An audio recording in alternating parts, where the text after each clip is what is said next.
been with me before at some venue, someplace. Wow. How many have never been to anything that I've done? I'm curious. Fresh meat. I love that. Thank you for being here. I travel all over the world. I go to about 14, 15 countries a year. About every 3 or 4 days, I'm on a plane or a helicopter or something going somewhere or on stage. So I pick the places I want to go because life is too short to do things you don't enjoy. And I'm here not because you guys just invited me. I'm here because this is where I want to come. I actually lived in the Gold Coast for a period of time. I love Australia. And I think many of you, you know, when you're around something all the time, you take it a little bit for granted. And as an outsider coming in, one of the beautiful things about your culture that you probably maybe lost track of, I'm sure you intellectualize it, but you know how your children, if they start growing and they want you to measure them, and like 2 days later they want you to measure them again, I think I've grown. Who's got some kids knows what I'm talking about here, right? When you're a kid, everything's new. You can watch the same Disney film 52 times and it's really cool. Parents are like, oh my God, do I have to see this a second time? There's a law that destroys the quality of most people's life. It's called the law of familiarity. If you get around anything enough, you tend to take it just a little bit for granted. And one of the things I want to do here, I want to deliver for you times 10 of what you expect. I know you expect a lot. But one thing that I hope that you'll leave here out of this day with is a focus not only on how to achieve more, that's quite frankly pretty easy, but how to truly enjoy more, which most of you think is easy. And most of you are not enjoying to the maximum level. And I'm here to tell you, if you don't enjoy this moment today, if you can't find ecstasy here, you're going to be in deep trouble someplace else.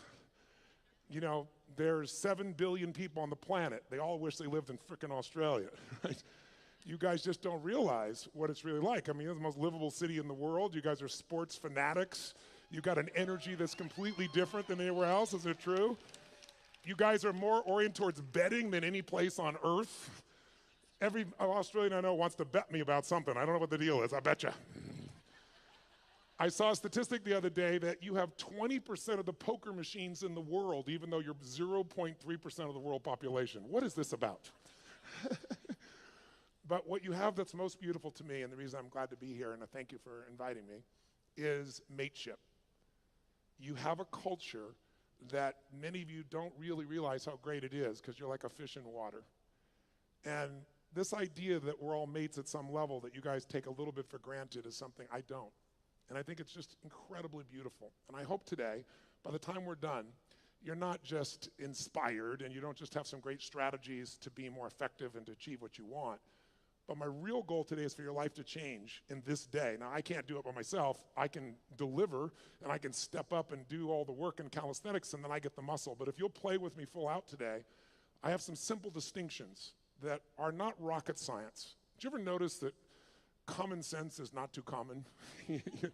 It's like, to me, I like to take things that are so complex and make them simple because I found that complexity is the enemy of execution.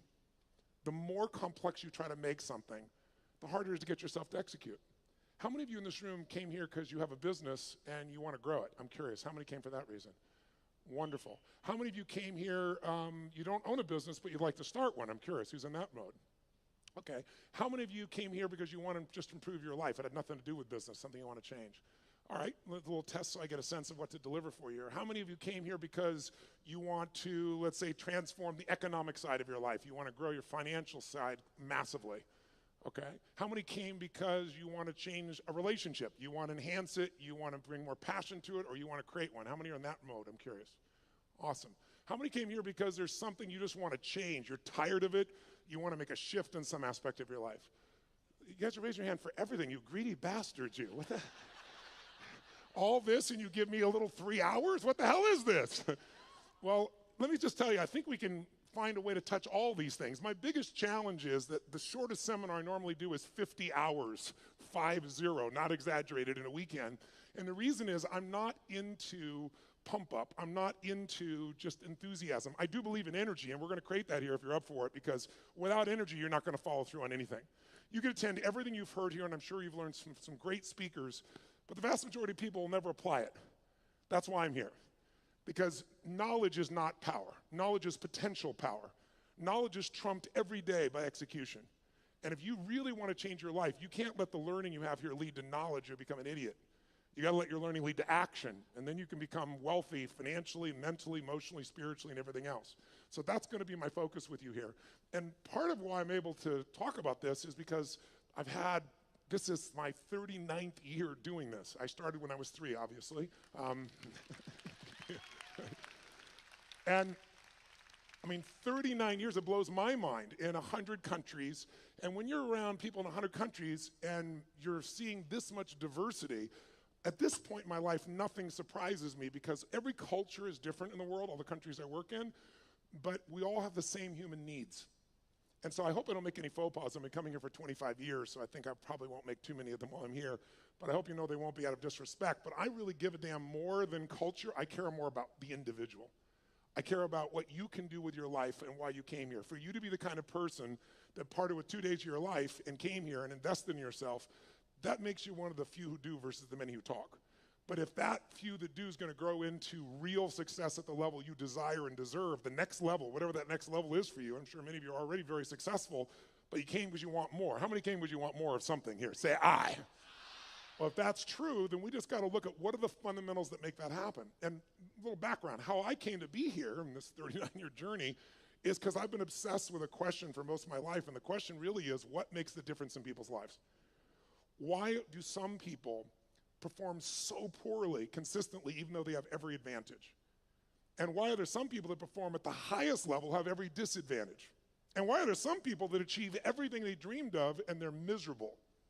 How many know somebody that has every reason to be grateful for their life and they're not? They're frustrated, they're pissed off, they're worried. How many know somebody like this? Say I. It's chronic. It's chronic in the world. And to me, that's failure. If you succeed and you're not fulfilled, that's failure. Because when you're not fulfilled, you've got nothing to really give anybody else. The problem is when you are learning in the way we've traditionally learned, it was preparing you for a different world than the one we're in. You were supposed to sit passively. But you report to your position when the bell rings, and then what do? Talk to your neighbor? Initiate? Make shit happen? No, what are you supposed to do? Sit down and what, guys? What are you supposed to do? Shut up. Don't talk to your Today, if you're in business and you don't talk to your neighbor, you're out of business. Who's with me here? Say I. If you wait for someone to tell you what to do in business, it's over. Your competition has taken you. So we live in a different world, and here's the problem. You're still learning the way you were taught to learn.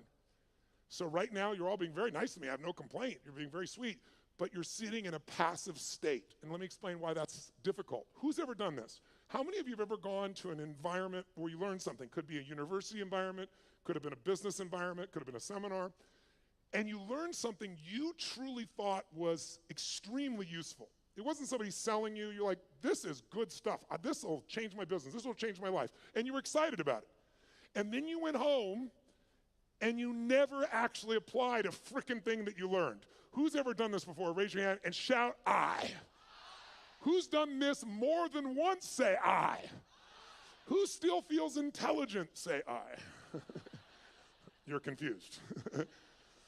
Now, I've done the same thing in the past, and I had to figure out what's the problem here. How could I be this devoted, dedicated guy, commit my money, my time, my energy, go to these events, work my tail off, take lots of notes, and then not apply it? And it's because I was learning in a passive state. Because when you're sitting like you're sitting right now, there's nothing wrong with it, but you will not, how much will you remember? If I asked you, where were you on 9/11, and you're not even Americans, how many can remember the moment when you heard about those planes crashing in the building? You could see where you were, you could remember, raise your hand if you could remember every detail. Wow, tell me where you were on 8/11. You know why? Information without emotion is rarely maintained. If there's enough emotion, if on 8/11 you met a special person in a special place and had a special experience, you might remember that because there's a different level of emotion. So one of the things we want to do is when you're learning in the traditional sense, there's not enough emotion in your nervous system. There's not even enough emotion, there's not enough energy. If there's one thing we have to be successful, I'm wasting my time and I'd be wasting yours if all we do is continue to talk this way. The reason is it might be interesting. As we go through some of the strategies, you'll probably be excited, write them down. But in this level of energy, here's what happens. Whatever state you're in when you're learning, it gets linked to what you're learning. So if you're sitting here and you're really comfortable and you're kind of enjoying this and going, wow, this is pretty good, or wow, that's really interesting, or that could be really valuable, or damn, he has big teeth, or whatever you're thinking right now in your head. If you're doing that in a passive state, then later on when you go to do something, you go, yeah, I'm really going to do this. This is really going to happen. And there's just no energy for it. So the less energy you have, the less likely you follow through and use something. How many follow here? Say I. And so, but some of you might say, yeah, but Tony, I've been here 2 days, and it's great to be here with you, but I'm a little tired. It's late in the day, that type of thing. What you got to understand is this, as a business owner, as a professional, as somebody who's going to be the best in the world at what you do or believes that you are, there's nothing more valuable than energy. Nothing moves without it. And the lower the energy, low energy, things break down. High energy, you can build, you can create, you can do anything. Energy has nothing to do with age, food, sleep. It's something that comes with a psychology. Without the energy, anything else I'm going to talk to you about is a waste of time. So you and I need to establish a new standard for energy. Now, here's what I want to talk to you about. You have all these things you want me to give you in the next 2.5, 3 hours.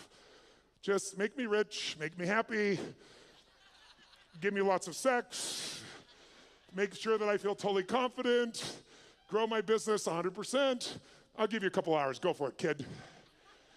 So here's the truth. Tell me if I'm right or wrong about this. You tell me.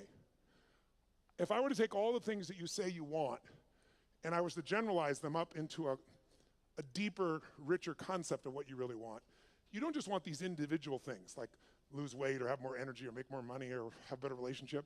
How many would agree what you really are after is an even more extraordinary quality of life? That you want, as great as your life may be, you want more. More joy, more passion, more aliveness, more impact, more success. Who can relate to this here? Say I.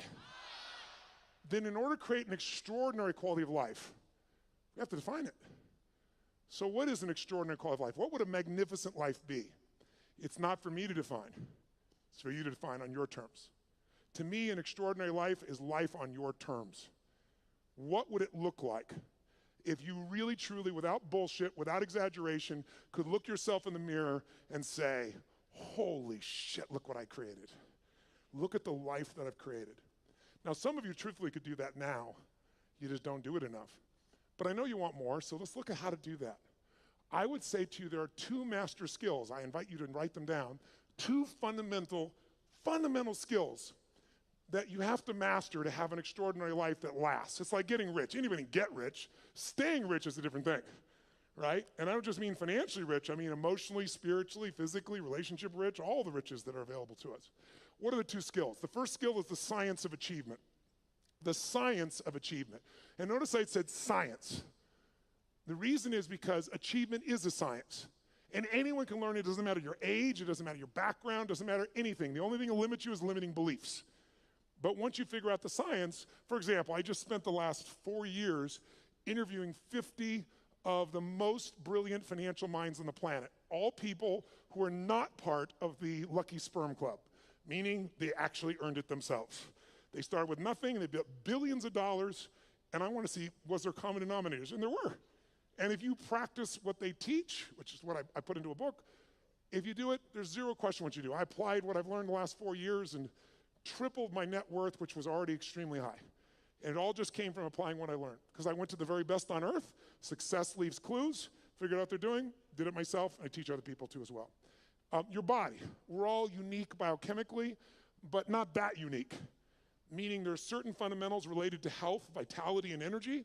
There's certain laws. If you violate those laws, you're gonna have low energy and you're gonna have dis-ease in your body. That's what disease is, dis-ease, right? If you align with them, you're gonna have enormous amounts of energy and you're gonna have an extraordinary life because you'll have the energy to make it happen. But those are principles, there are laws. You violate them, you pay the price. Whether you like it or not doesn't matter. Your beliefs don't matter. What matters is those are the rules. Now, all of you in this room, my bet is, have achieved a hell of a lot, or you wouldn't even come here. The people that need something like this event the most rarely come. The people that are already successful, to some extent, they want more. They've got momentum, that's why they come. But let's point out real fast what does it take to achieve. I want to give you what I believe, and you tell me if this is right or wrong, and maybe the best way to do this is to measure it. So I want you right now to think of something that you've achieved in your life that once seemed difficult or impossible to you. Something that once seemed like it was a pipe dream, like it would be impossible, but today it's in your life. That might have been starting your own business and now you have it. That might have been a person you wanted to go out with, you're hoping they'd say yes to going out, you're hoping you'd kiss them, you're hoping you'd make love to them, and now you're married to them, good morning, and you're gone. Law of familiarity, right? But it was once a dream. It was once like unbelievable. It seemed impossible. Maybe it was earning a certain amount of money. Maybe it was something simple like, how many of you when you were really young, there was a car that was like, or maybe even today, there was a car that was a symbol to you of freedom or success or something. Anybody have a relationship like that, something, right? So you wanted it, and it seemed impossible, and then you made it happen. How many can think of something right now that once was impossible, and it's in your life today, solid, you made it happen? Let me see your hands. Say, I. Then here's what I found. The best way to figure out how to duplicate success is to study how you've already done it. So think of that situation that once seemed impossible. It's now in your life. When it was impossible, what made it go from impossible to your life? Think about it. Well, what did you do to take this thing that seemed impossible and now it's in your life? But I would argue to you that there's 3 fundamental steps that everybody goes through at a minimum. If you took something once seemed impossible, it's there. And if we recognize what they are, you can go back to it and you know it works because you've done it before. And you can apply it to anything. And I've applied it most of my life. And by simplifying it, whenever I really want to achieve something, I come back to these 3 steps and I make it happen. So the first step is, tell me if this is true for you. You became obsessed by it. This thing you wanted, you didn't just want it, your hunger for it got stronger. Your desire for it got stronger. She's smiling, yes. Was it him? Good, I like that. Lucky man, right? But you had this hunger, you had this desire, but it's a hunger and a desire that wouldn't go away. People always ask me, one of the most common questions I'll get asked by people in the media is, Tony, is there a common trait? Because, I coach all these multi-billionaires now at this point in my life. So I've got guys that have now become, I've coached them, but they're now my friends. So people, like to give you an idea, Mark Benioff, who started Salesforce.com from 0, and they're going to do this year $8 billion, and he did it right out of one of my seminars. Came up and told me, you convinced me, I'm leaving my company, I'm going to start this business, I'm going to apply the principles you taught. He said it's called Salesforce.com, I'm leaving Oracle, we're going to do $100 million. He thought that was big. Now they're doing $8 billion. But I'm coaching these people. Or to give you an idea, Sir Richard Branson. Richard's a good friend of mine, 400 companies he has. He's just, and you say, what do these people have in common? A Steve Forbes, what do they all have in common? What they have in common is hunger, a hunger that doesn't go away. Most people are hungry because things are uncomfortable, they don't like how it is, and they go to try to fix it, or they lose weight to get in a bikini for a month or whatever it is, but the hunger doesn't last. The people that are most successful on the face of the earth, I think intelligence is one of the most valuable things a human being can have and develop. But how many of you know somebody who's incredibly smart and can't fight their way out of a paper bag, right? So intelligence is not enough. What's going to make you maximize your ability is hunger, a hunger that doesn't go away. So in the area where you achieved, your hunger was sustained. You got hungry, you got desirous, but you didn't let it go. How many can relate to this when you think about this item, this situation? You were hungry, you were driven, and you wouldn't let it go. How many can relate to this? Say, I. And because you had that hunger, what did it do? It gave you the drive to do something, which is the second step. Once that hunger is strong enough, it'll pour you into action. So step 2 is you got to take massive what? Massive, write down, massive action is the cure-all. We all know it, but we forget it. People say, I don't know what to do. Here's what you do. Try anything. I don't know where to start. Throw up a rock, wherever it lands, start there. The next person goes by, go, I need to talk to you. You're the first person after the rock. Whatever it takes, you can get them going. But what people do is they think they have to know the answer. What they really got to do is get into action. But it's step 2 has 2 parts. Take massive action and effectively execute. Because if your goal was, let's say, to see a sunset, that's your whole goal, and your plan is you start taking action by running east looking for that sunset, I don't give a shit how positive you are. I don't care how much you believe. I don't care how enthusiastic you are. You are absolutely not going to get the result because you have the wrong strategy, right? So you have to effectively execute. But if you take massive action and what you're trying doesn't work, what should you do? If you have this big goal and you're on fire for it and you're going to make it happen, and then you try something that doesn't work, what should you do? Try something else. And what if that doesn't work? What should you do? And what if that doesn't work? What should you do? Come on, guys. If that doesn't work, what should you do?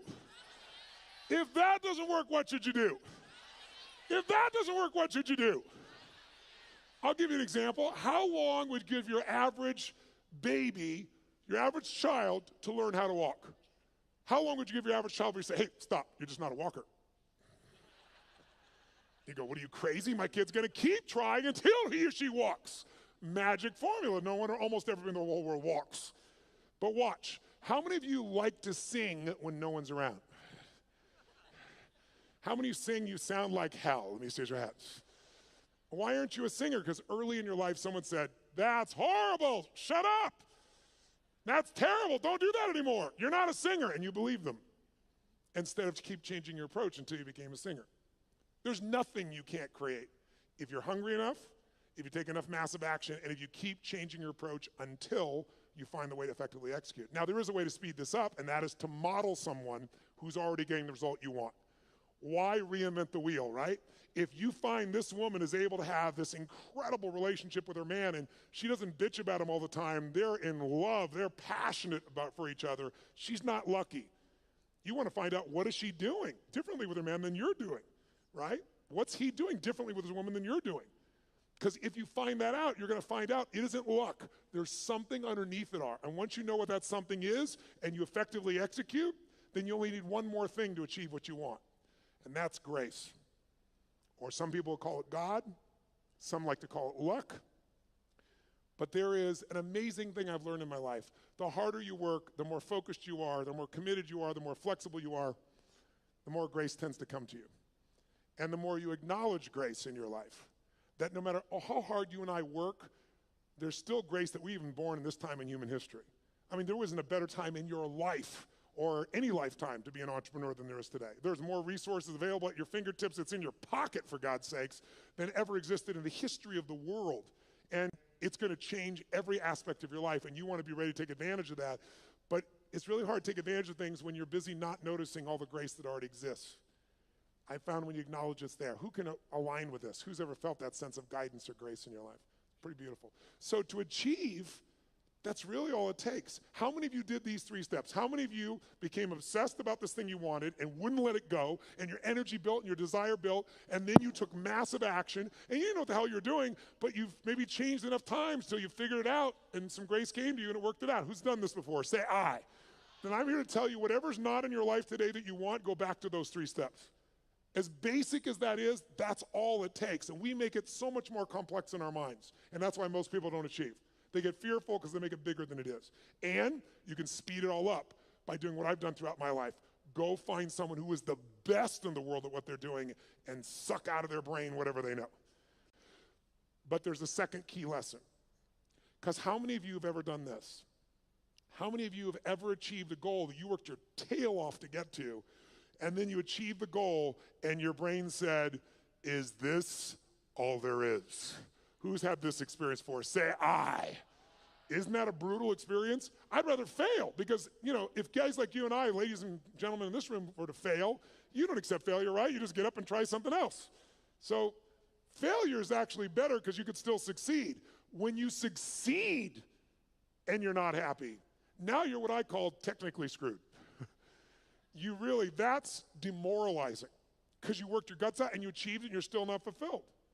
So the second lesson, I believe, is even more important. And this lesson, if you can take it home tonight, I'm telling you, will change your life more than anything else I know. And I know it from 39 years of working with people, including myself.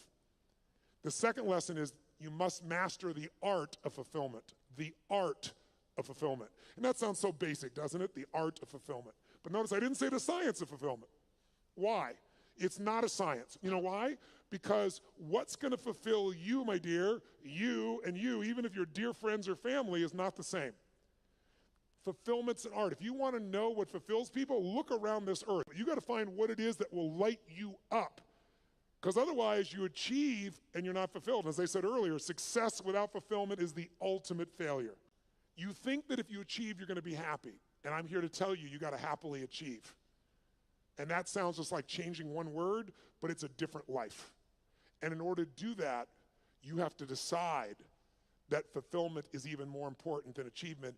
And by the way, you don't have to choose. When you're really fulfilled, you tend to achieve more. But if you're going to be fulfilled by something in the future, and you can't find ecstasy in this moment, you won't find it in the future. More money, more accolades, more acknowledgement, more love, more alcohol, more sex, more whatever it is, it's not going to give you more ecstasy in the future if you can't find that ecstasy now.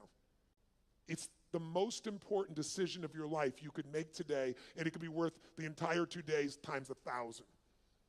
The most important decision that I'm offering you to think about making today, the most important decision in your life, what would it be? Some would say, who you're going to marry. And I wouldn't disagree with that. That's probably one of the most important things in your life. Who you're going to spend time with is who you become. And if you pick the wrong person, life is a bitch. Or you marry him or her, right? And if it's the right person, life can be magnificent. But as important as that is, and I've made the wrong choice initially and the right choice for the last 17 years, my wife's been the greatest gift of my life. I thank God for every day. But I'm telling you, even more important than that decision. Because your husband or wife or your boyfriend or girlfriend could go away. They could die. They could get cancer. They could leave you. They could divorce you. You're not in control. We all have the illusion of control. We have influence, not control. Not when it comes to other human beings. The only thing we can control is what we think about, what we focus on, what we feel, and what we experience. The most important decision of your life is deciding you will be happy no matter what. Because unless you do that, you won't be. And I can tell you achievement is common. Happiness that is sustained is not. If you want to be an achiever, here should be your new goal. To achieve the highest level of daily happiness that any human has ever experienced. Because if you do that, you'll be the ultimate achiever. You'll dwarf everyone else, and you'll achieve as well. So I'd like, in the short time I got left, to do two things with you. I'd like to give you some tools, more tools, for changing your states. You live in a beautiful state. How many like to do that? Say aye. Now, I know many of you, about 35 or 40% of you, came here primarily with the idea of business and business opportunities. So why am I talking about these items? How many of you, your business is like an extension of your identity? Let me see a show of hands. Or it's like your child. How many can relate to that, right? And how many of you have some children that need some correction? And so I do literally a 5-day total immersion on business. So I'm not holding back, but in 3 hours, I'd be sprinkling it. But I'd like to plant just a couple of seeds with you. And there's a unique opportunity that I'll tell you a little more at the end that the Australian government has created, that if you're an Australian citizen, who's an Australian citizen here? Awesome. You can go through my business mastery program and my Unleash the Power Within. One affects your psychology, one does every aspect of business. My promise out of the business mastery program is simple. If you don't have $1 million of value out of day one, you can leave on that point. You can even take your notebook with you. Nobody leaves. I've been doing this. I help people grow their business 30 to 130% like clockwork. And I'm talking about businesses like a company called HomeX, the largest home builder in Mexico. They directly relate to us. $750 million of increase in the last 24 months. Or a chiropractor's got 2 members of his staff, an army of 2, and he's doubled his business in the last 9 months, right? That's what I do. My greatest skill, and how do I do that? It's like how I've built all these businesses, but it started with one understanding that I want you to have, and it's why I focus today on achievement and fulfillment, because if you look at any business and you want to know what the chokehold is on the business's growth, it's always the owner. It's always the leader. Because the chokehold is in the form of your psychology and your skills. And I would say to you, jot it down, 80% of success in business is psychology and 20% is mechanics. Now, don't get me wrong. I'm a big believer in strategies because I know one strategy can save you a decade of pain. One strategy can make you $1 million. But if you have the strategy, how many have had lots of strategies in the past and then not followed through? Who's done this before? Say aye. That's why your psychology is the most important part. So I'll give you the details at the end, but I want to plant the seed with you. If you want to grow your business, you've got to grow. There is no business that's going to grow dynamically and consistently and give you huge levels of financial and emotional and spiritual rewards without you growing. But you have to have a way to do it that's disciplined, that gives you both the psychological change but also the skill change. Some people do have a great psychology, but they know how to make a great product or service, but they're terrible at marketing. And today, by the way, does the best product win in the world we live in today? Yes or no? No. Which product wins? The best marketed product wins. Now, long term, the best product and the best marketing wins. That would be in the past Apple. I say the past because they're slipping a bit, because they've stopped innovating at the same level they used to. But the bottom line is if you have incredible product or service and you have incredible marketing, you're going to win. But we live in a world with shitty products. Who's ever seen someone who's a product far inferior to your own, product or service, and they're making more business than you are? Let me see your hands here. Say aye. Today, Is it easier to market or harder? Which one? Which one? It's easier and it's cheaper, but it's less effective. The reason is 15 years ago, I don't know what the numbers are in Australia, but I know what they are in the UK, I know what they are in Germany, France, and the US, and it's identical numbers. About 15 years ago, it would be 16 years ago now, they did the study, and they found that it took, on average, 4 exposures to a product, on average, before someone then took action, on average. Does anybody know what it is today, meaning as of last year? 16. 16 exposures on average before someone responds. So today, it's really hard to succeed if you're in a situation where you're trying to market, and what are you going to compare to? Today, people have gigantic budgets. That's why you've seen all these small businesses disappear and more big businesses show up. And how are you supposed to compete with that? The answer is you can, but you have to use a totally different tack. You can't use traditional advertising. You're going to have to learn to master what I teach, which is how do you become the expert in the field so that people come to you because they want to understand what you know about it. Where people seek you out, you don't advertise for them. Because whatever advertising you have, if you're a small business, it's going to be very hard for you to compete with that. And that is for every kind of product you can imagine today, isn't it true? So a lot of people get down and out. It's just because they don't understand. It is so easy in the world we live in today to develop a level of expertise where your marketing is not marketing, it's adding value. If there's one way to become wealthy in business, there's only one way to stay wealthy. Find a way to do more for others than who? Than who? Than anyone else. If you find a way to add more value than anyone else in your category, you will completely dominate that marketplace. And if you keep doing it and you keep innovating and you keep growing, you can go from a tiny little business where everyone else dominated you to where you're the dominant force.